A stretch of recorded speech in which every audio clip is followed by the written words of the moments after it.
All right. Adam, Yes, Joel. you've got a storied last name, Adam. Some people might have heard of it, yes. Yeah, your father didn't do anything in the wine business, did he? No, I think he made some white zin, but beyond that... And your grandfather, he didn't do anything in the wine business, did he? No. No. We're newcomers to the wine business, so please go easy on me. Yeah, and you worked for a really big winery. I mean, you've got this whole thing, like it happens in Asti or something like that? We have some tradition at some wineries in Sonoma and Napa. So it's interesting to me, Adam, that your first thing wasn't necessarily to go into the wine business, was it? No, I mean, growing up, I grew up in Hillsburg. Dry Creek is where our family home is. I live in the house that my dad was raised in, that I was raised in, and now I'm raising my children in. So, growing up in Hillsburg, everybody's in the wine business. Everybody's mom or dad is, works in the wine business, winemaker, vineyard owner. I remember growing up, my best friend's dad owned McDonald's, so that was the end-all be-all for us kids, He could get free McDonald's. No one cared that we had wine in our cellars and grapes in our backyard, so... Those fries were great. Yes, exactly.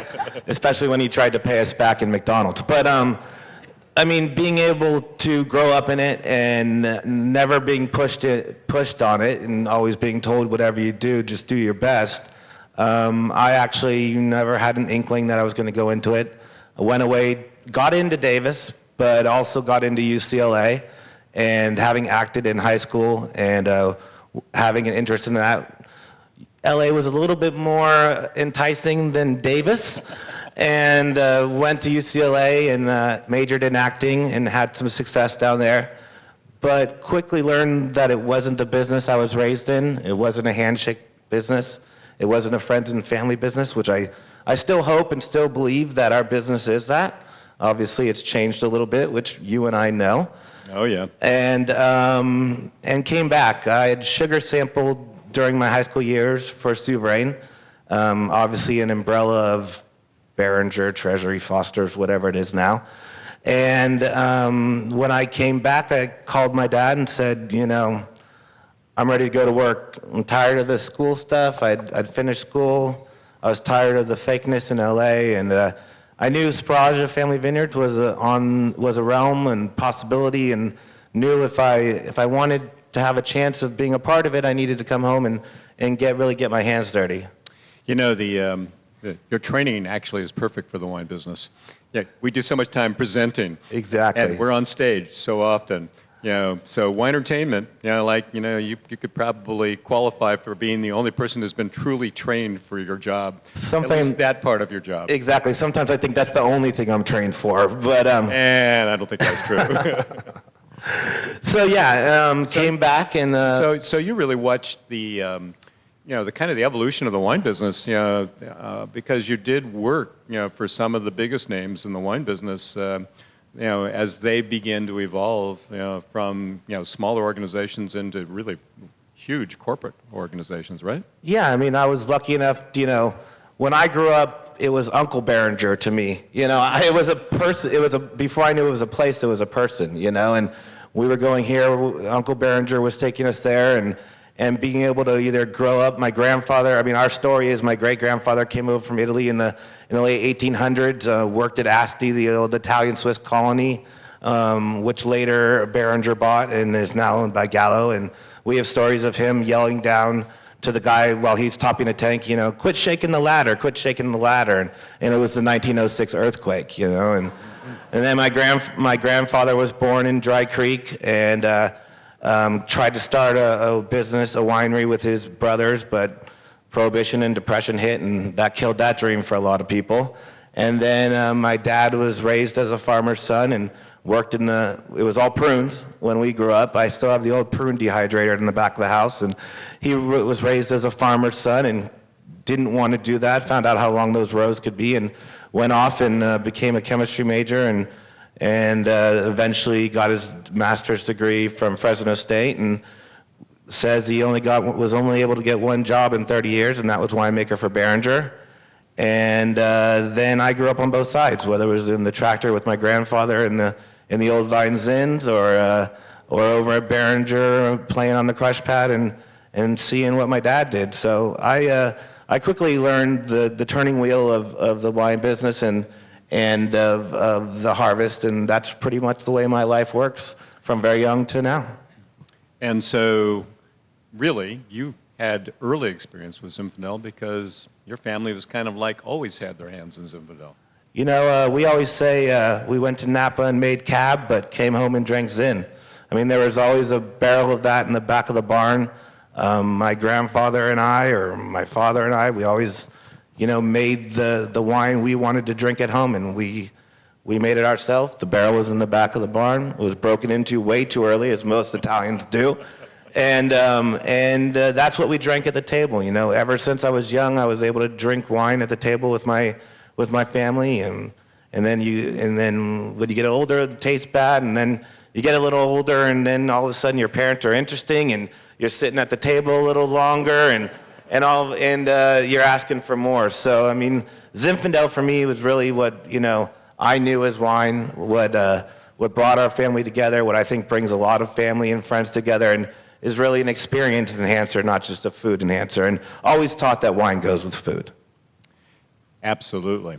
So you had an opportunity. It was interesting to me that while you were working at Behringer, and your father was working at Behringer, you started your own operation. You started Sbragia.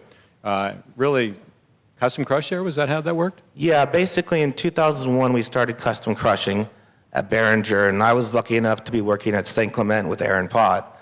And they were all St. Clement, Souverain, you know, they're all under the Behringer, Foster's umbrellas. So, you know, we were just making a very small amount. So being able to trade business units and work full time and be able to move over to Behringer and handle the production and sales, go on the road and, you know, dress up and go to accounts and do the account calls and ride with distributors and learn the other side of the business, which is oh so fun.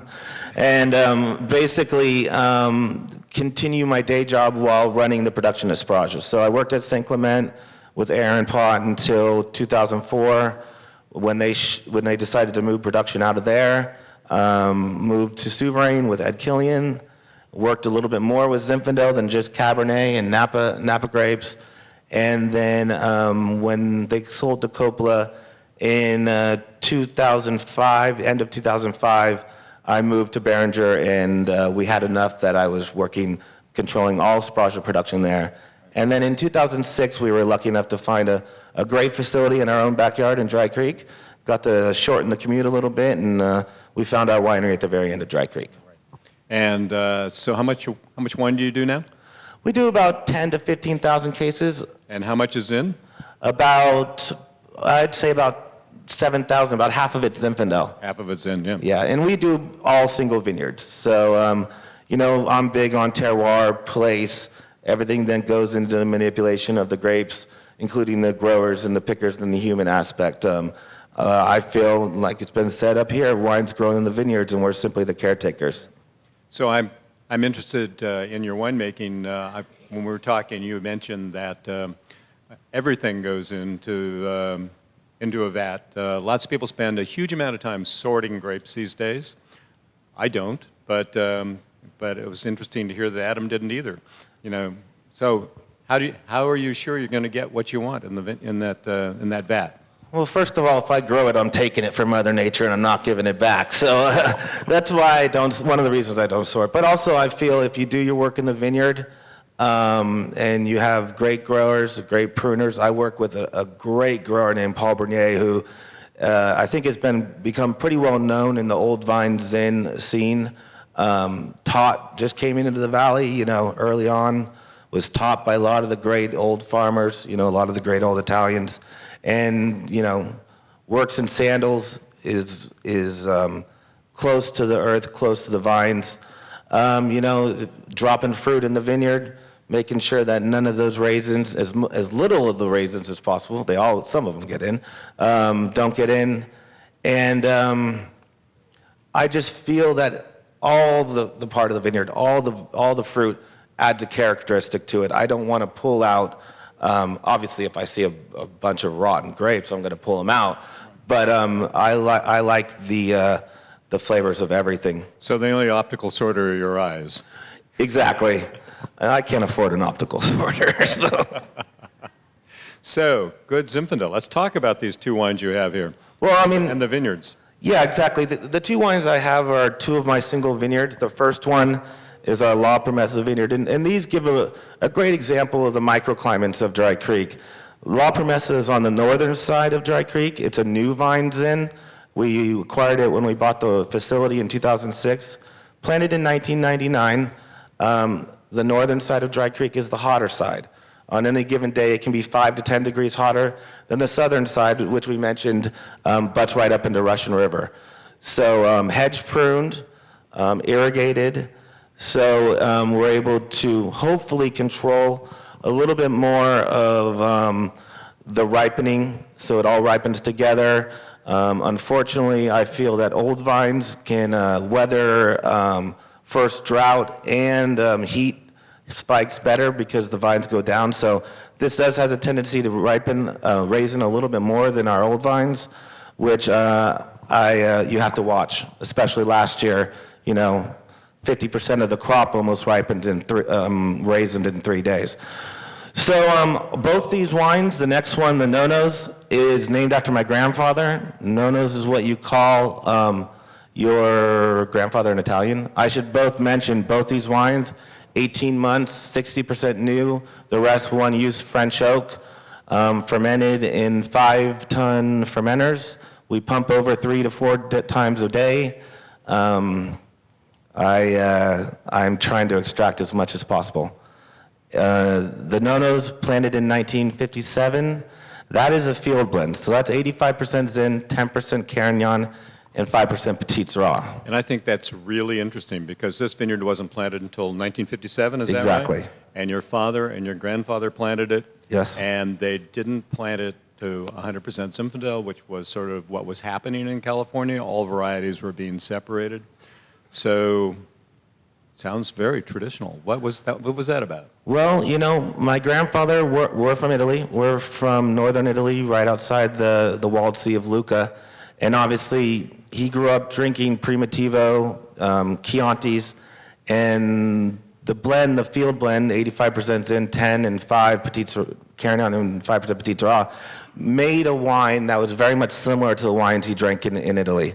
So when I make my Zins, and especially the Zin that comes off that, I'm not trying to make a high alcohol, porty, syrupy wine. I'm trying to make a wine that's approachable, fruit forward, drinkable.